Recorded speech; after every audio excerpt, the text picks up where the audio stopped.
मैं आपको बताऊं, मैं किसी राजनीतिक पार्टी का आदमी नहीं हूं। कोई बाद में टिकट दे दे तो और बात है, तो बाद की बात में सोचेंगे यार अभी से काहे को कहेगा भाई मैं नहीं, फिर बाद में बच्चों की कसम खानी पड़े, बोले गलती से आ गया। तो अपन ऐसे कोई कसम खाते नहीं है। लेकिन इस देश की प्रॉब्लम, बहुत अच्छी बात कही, मैं तुम्हारी बात पे ही आता हूं मेरे भाई। इस देश की दिक्कत क्या है? अभी राजस्थान में बरसात ज्यादा आ गई तो किसानों की फसलें खराब हो गई, झालावाड़ में बाढ़ आ गई, किसानों की फसलें खराब हो गई, तो किसानों ने मुआवजा मांगा सरकार से, बोले मुआवजा दीजिए।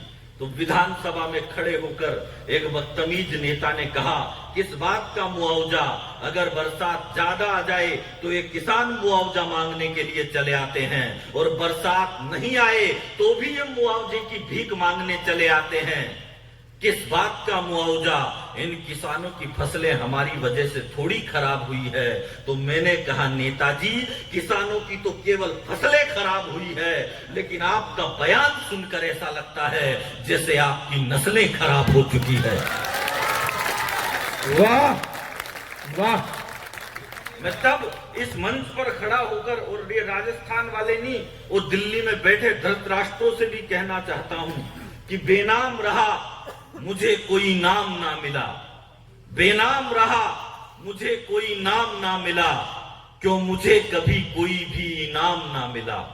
एक किसान का दर्द क्या है इस देश के, कि बेनाम रहा मुझे कोई नाम ना मिला, क्यों मुझे कभी कोई भी इनाम ना मिला, और मुझ पर बना के फिल्म पा गए वो पद्मश्री, पर मुझे मेरी फसल का भी दाम ना मिला। अरे कमाल कमाल, वाह। पद्मश्री किसको मिलता है? 4 ठुमके लगाकर नाचने वाली विद्या बालन को इस देश में पद्मश्री का पुरस्कार दिया जाता है। इस देश की दिक्कत यह है, एक लड़के ने गीत लिखा, हमारे एक दोस्त हुए मनोज मुंतजिर, उन्होंने लिखा कि ये मेरी जमी अफसोस न कर, तेरी रग रग में मेरा इश्क बहे, तेरी मिट्टी में मिल जावा, गुल बनके मैं खिल जावा। उस गीत लिखने वाले मनोज मुंतजिर का इस देश में तिरस्कार किया जाता है, और अपना टाइम आएगा, तू नंगा ही तो आया था, क्या लेके जाएगा। जैसे गीतों को जब फिल्म फेयर अवार्ड मिलते हैं तब जाकर तुम वीर रस के कवियों को बोलना पड़ता है, और बोलना चाहिए। एक वेश्या पर फिल्म बनी गंगूबाई काठियावाड़ी, तो उसे 5000 स्क्रीन पर रिलीज किया गया, लेकिन कश्मीरी पंडितों पर रिलीज हुई फिल्म पर पूरे देश में लोग कहने लगे, बोले रिलीज मत करो, रिलीज मत करो। तब बोलना पड़ता है। और माफ करना, इस देश में विद्या बालन को, वो भोपाल के नवाब की रखेल, वो करीना कपूर, वो कहती है कि मूर्ख है ये हिंदुस्तान की औरतें जो करवा चौथ का व्रत रखती है। अब उस मूर्ख को क्या मालूम, जब हिंदुस्तान की औरतें अपने पति के लिए करवा चौथ का व्रत रखती है, सच में उनकी उम्र बढ़ जाया करती है। और ये करीना कपूर, ये विद्या बालन, ये आलिया भट्ट, ये हमारी हीरोइन नहीं है, ये हमारी नायिका नहीं है मेरे भाई। हमारी नायिका अगर कोई है तो वो झांसी की रानी है, जो दूध पीते बच्चे को कमर पर बांधकर युद्ध के मैदान में उतर जाती है। हमारी नायिका अगर कोई है तो वो चित्तौड़ की महारानी पद्मिनी है, जो जलना पसंद करती है मगर किसी अलाउद्दीन खिलजी के आगे झुकना पसंद नहीं करती। और माफ करना, यह विमल बेचने वाला अजय देवगन भी हमारा हीरो नहीं है। ये अक्षय कुमार ये और बड़ा वाला, 10 साल पहले ये अक्षय कुमार कहता था हम रेड एंड व्हाइट पीने वालों की बात ही कुछ और है। और आज कोई भी फिल्म देखने जा रहा थिएटर में, उसमें सबसे पहले एड आता है, उसमें कहता है सिगरेट काहे को पी रहे हो, इससे तो बीवी के ये आ सकता था। तो भाई या तो ये कह ले, ये कह ले, ये शाहरुख खान, वो आमिर खान और आगे, वो आमिर खान ने कहा, बोले मेरी लुगाई कहती है देश में रहने से डर लगता है, इसलिए देश छोड़ दो, यहाँ लोगों से तानसेन नहीं छूट रही, यहाँ लोगों से दारू नहीं छूट रही, और वो लुगाई के कहने से देश छोड़ रहा। और आमिर खान भी इंटेलिजेंट भाई साहब, उसने देश तो नहीं छोड़ा, उल्टा लुगाई छोड़ दी। वाह। माफ करना, ये आमिर खान, ये शाहरुख खान, ये अक्षय कुमार, ये अजय देवगन, ये हमारे हीरो नहीं है। हमारा हीरो अगर कोई है तो तो या तो खेत में खड़ा हुआ किसान है या फिर सीमा पर डटा हुआ जवान है।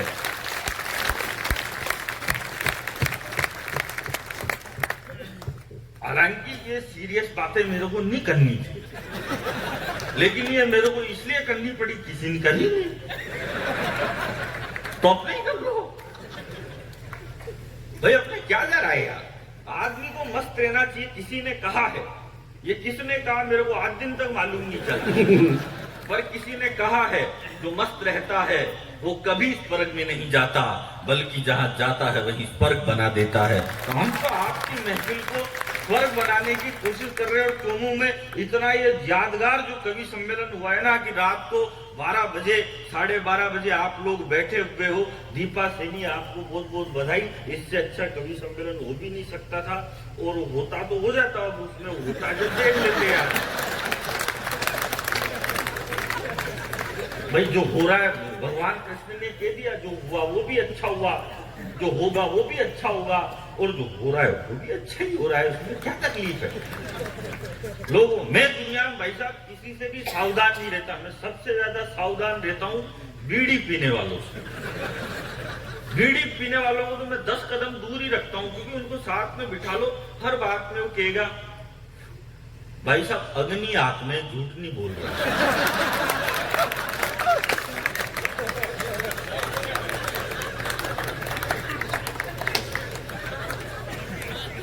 और फिर वो बीड़ी पीने वाला ये और बोलेगा भाई साहब मैं तो कुछ भी नहीं। मेरे दादाजी तो एक दिन जा रहे थे जंगल में, उन्होंने भूत से लड़ाई लड़ी। एक पांव था ना उनके राक्षस का, तो बीड़ी पीने वालों से अब